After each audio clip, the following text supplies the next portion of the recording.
Assalamualaikum warahmatullahi wabarakatuh. Perkenalkan saya Inka Kristiani Melondong, kelas 2C dari Prodi S1 Keperawatan. Di sini saya akan menjelaskan tentang sistem otot dan sistem rangka dan tulang. Yang pertama, sistem otot. Teman-teman, otot itu alat gerak aktif karena bisa berkontraksi.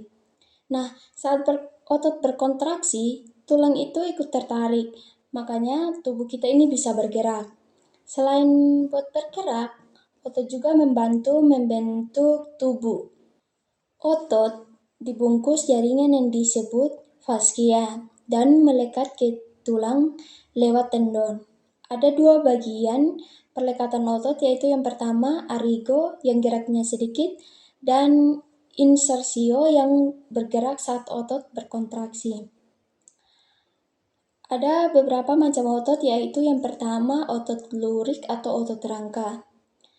Otot lurik atau otot rangka itu adalah otot yang bekerja secara sadar dan melekat pada tulang, di mana otot-otot ini tersusun dari serabut-serabut panjang, punya banyak inti sel, dan tampak garis terang gelap sehingga disebut otot serat lintang.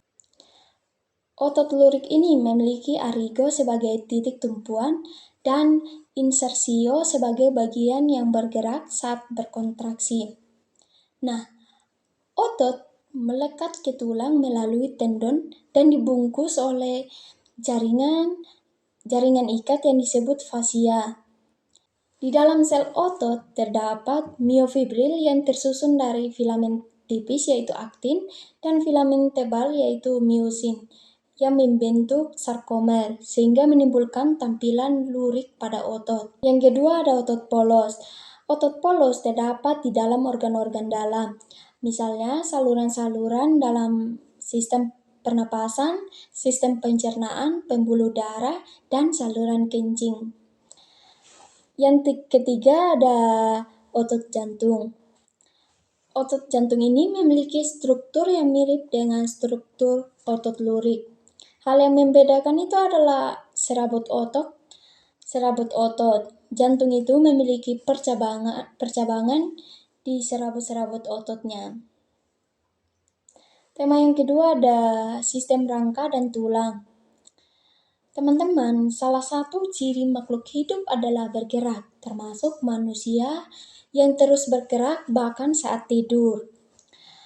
Gerak tubuh terjadi karena adanya kerjasama antara rangka dan otot, di mana rangka ini berfungsi sebagai alat gerak pasif karena tidak bisa bergerak sendiri, sedangkan otot adalah alat gerak aktif yang menggerakkan rangka.